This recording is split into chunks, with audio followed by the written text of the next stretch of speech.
Alpha, gripped by panic, shouted at the top of his lungs that he wasn't spying, immediately revealing the presence of guests. With a lump in his throat, he announced that someone had come looking for them. The truth came to light.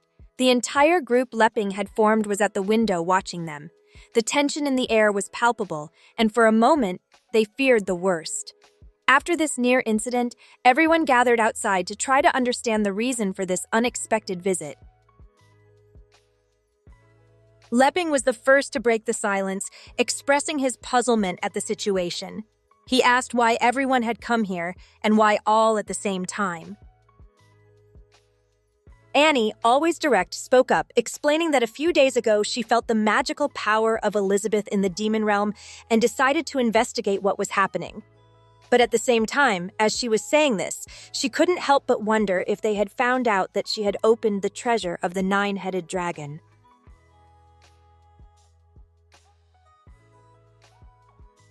She had gone there to test Raphael's abilities, and had he failed, the consequences would have been catastrophic. Gigi, in turn, nodded in confirmation. What Annie had said was true. She too had sensed the overwhelming presence, the unmistakable power of the great demon queen. That same perception, that resonating call within her, had driven her to seek out Lepping and his group. Her purpose was clear: to present herself before them and await their orders, ready to serve under their command. Uncle Boss corroborated Gigi's words. He too had reached the same conclusion about the Demon Queen's influence. Moreover, he took the opportunity to inform them about the remarkable growth of the sacred tree, an event he considered worthy of their attention. Alpha, with a hint of joy in his voice, expressed a kind of envy toward his companions. He felt that they played the role of supporting characters, a position that, in his opinion, allowed them greater freedom and peace of mind. Unlike him, who was constantly embroiled in important tasks alongside Lepping, they didn't face the same pressure. However, the atmosphere of camaraderie was interrupted when Elizabeth, with a firm and sharp tone, raised her voice. She declared that she hadn't invited anyone and demanded that they leave immediately. Her attitude was inflexible, and she didn't seem willing to relent. Amid the created tension, Lepping intervened with a conciliatory proposal. He asked everyone not to rush, and taking advantage of their presence, suggested they share information about the situation in their respective regions and the events unfolding outside. He hoped to gain a broader perspective of the situation. Gigi, responding to Lepping's request, explained that she had followed his advice to the letter. With courage, she had decided to resume her studies at the Sword Saint Guild, sharing her knowledge with its members.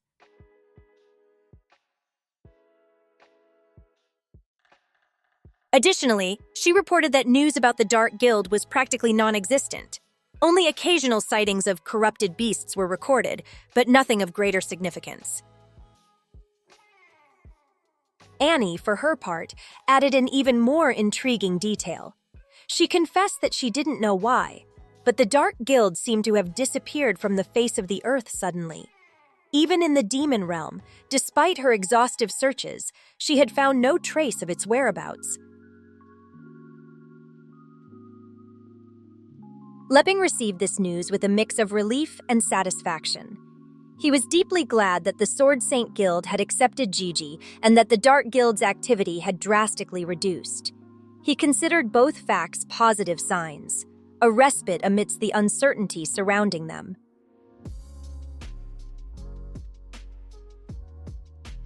Elife reported that in the Elven territory, radical new policies had been implemented. The old hierarchy, deemed obsolete and restrictive, had been abolished, and in its place, an intricate decentralized information network had been established. This network, Elife explained, not only facilitated communication and collective decision-making, but also represented a crucial strategy for resisting the growing influence of the Dark Guild, an organization threatening the region's peace and stability. The new structure allowed greater flexibility and quicker responses to potential threats from the Guild.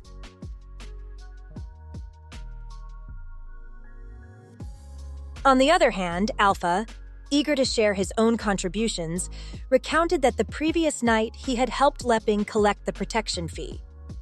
This task, although routine, had recently become more complicated, and Alpha's intervention was critical in resolving a pressing issue, securing the food supply for the following week.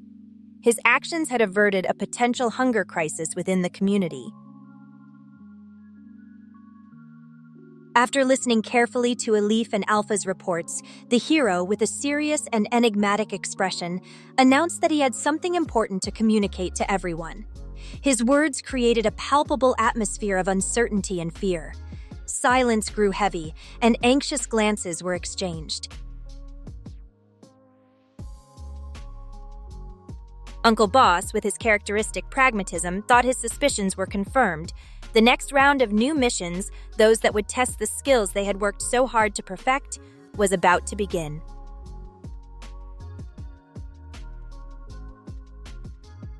The idea of new challenges, though exciting, also caused some unease. Elif, on her part, tried to remain calm and convey serenity. She reflected that there was really nothing to fear. With the union of her powers and those of her father, she firmly believed they could gain a significant advantage for her elven tribe. The combined strength of both represented a powerful defense against any threat. Annie, with her competitive spirit, interpreted the hero's announcement as the prelude to a competition. She suspected that Leping, with his hidden motivations, was instigating rivalry among them, seeking to pit the group members against one another. Gigi, with her analytical mind, wondered if the recent disappearance of the Dark Guild had also been orchestrated by the hero. She considered the possibility that there were even more powerful enemies lurking in the shadows, enemies whose existence they couldn't even imagine. The uncertainty gnawed at her. However, what the hero wanted to communicate was something entirely different. With a gentle yet firm gesture, he took Queen Elizabeth's hand and, with a radiant smile, announced to everyone that they were together. His declaration reverberated in the air like a shockwave, leaving everyone astonished. A deep silence took over the atmosphere. An expectant murmur filled the air. Almost in unison, a question echoed, a collective curiosity from everyone asking what comes next. Leping, with an expression attempting to conceal a certain unease, inquired whether no one was surprised by his previous statement. After a brief pause, he added, with a sincerity that resonated in the room, that what he was trying to say is that he is in love with the Demon Queen. The confession lingered in the air, provoking various reactions among those present. Annie, after processing the information, thought she understood the true intent behind Leping's words. She interpreted that the hero was trying to convey the need for them to rely on themselves in future missions, avoiding constant dependence on his help. This interpretation resonated with Gigi's previous words, confirming the validity of her perspective. Delving into her thoughts, Annie reviewed the events from the treasure mission to her experience in the Elven tribe. She recognized that without the constant support of Leping and Elizabeth, she would have failed countless times. She concluded that her training aimed to make her a force capable of protecting the continent's peace, a responsibility that could not perpetually rest on the hero's shoulders. She assumed the time had come to demonstrate her independence and take on a more active role. With a direct look at Leping, she asked if he had anything else to add, requesting clarity and frankness in his response. Gigi, for her part, became immersed in her own thoughts. She recalled that although she had taken on much of the fight against the Dark Guild, it came at the cost of a dangerous pact with the Dark Sea. She acknowledged that if not for the Demon Queen and her intervention to break the curse, her actions would have unleashed a catastrophe of unimaginable proportions. The warrior wondered whether, with the hero's new teachings on the art of the sword, she now had the strength to face even more powerful enemies.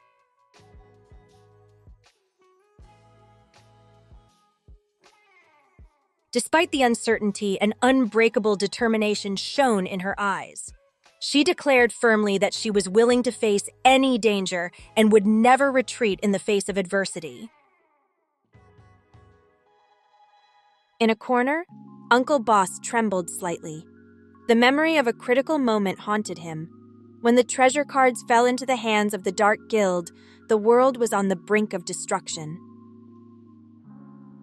The image of a desolate future shook him, aware that if Lepping and the others had not arrived in time, the consequences would have been catastrophic, surpassing any imaginable limits.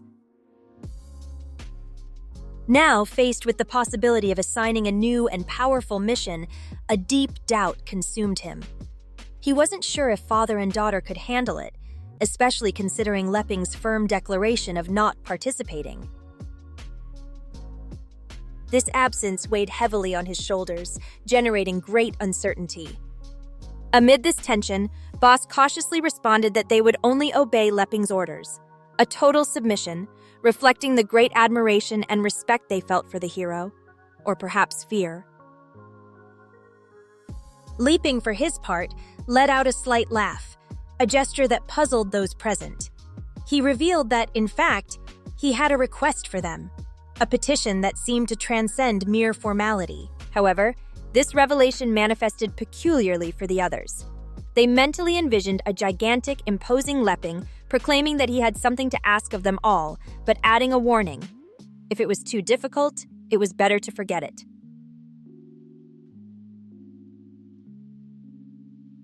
The girls interpreted this message as a sign of imminent disaster. They concluded that the brave hero had read their minds, as both wanted to teach their skills to the hero. Father and daughter, on the other hand, perceived Lord Lepping's words as a reprimand. They assumed it was a sign of disappointment, a clear indication of their insignificance. Without Lepping's grace and support, they saw themselves as mere nobodies destined for oblivion. This conviction drove them to accept the mission, even if it seemed impossible to complete. They felt the need to prove their worth, to redeem themselves in the eyes of their idol. It was then that the hero revealed his true plan, which was a journey with Elizabeth. This news left the queen visibly confused. She didn't understand the purpose of such a trip or the sudden announcement. Gigi, with her characteristic curiosity, couldn't contain herself and asked what their destination would be. Lepping responded that they were heading to the kingdom of Aristotle. He proclaimed far and wide that their presence there had a single purpose: to forge a solid alliance against the infamous Dark Guild. His ultimate goal, as he declared, was to fulfill his duty as a hero, achieve world peace, and finally enjoy a tranquil and fulfilling life. However, behind this facade of nobility and determination lies a more complex truth.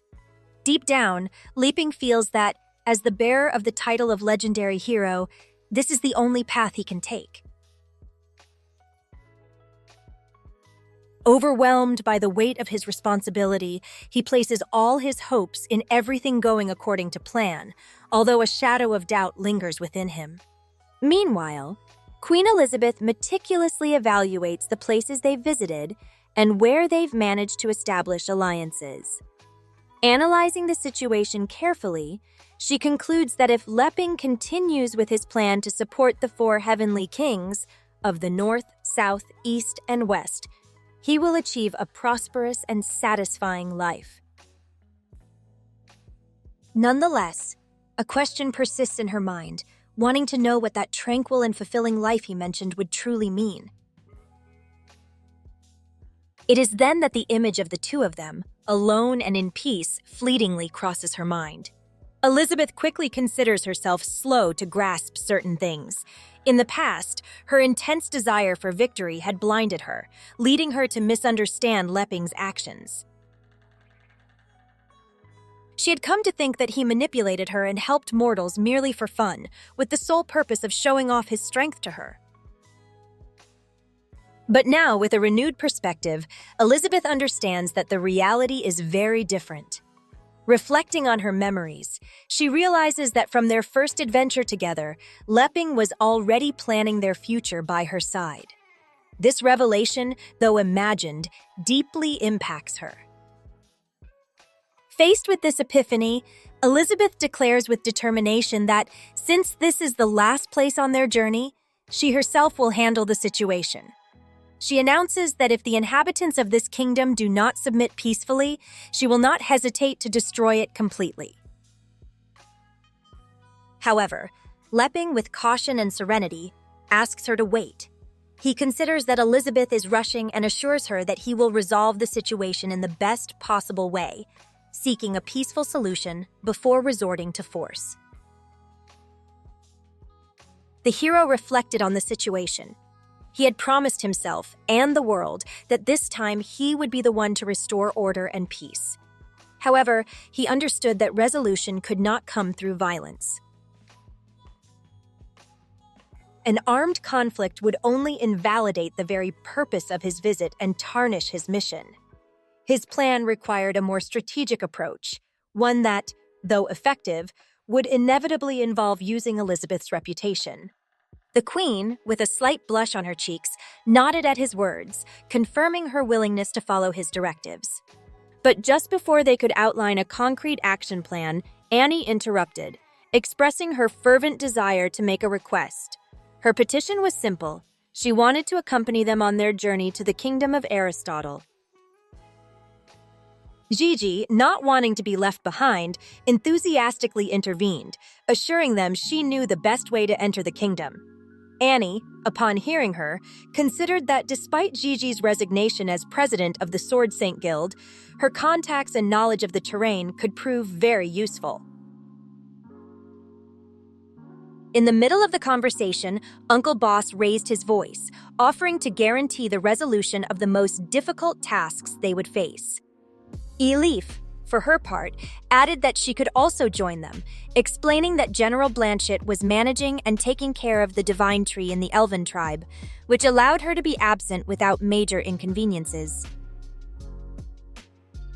Faced with the wave of volunteers, Leping intervened, clarifying that everything had been a misunderstanding. What he really wanted to ask had nothing to do with the kingdom of Aristotle.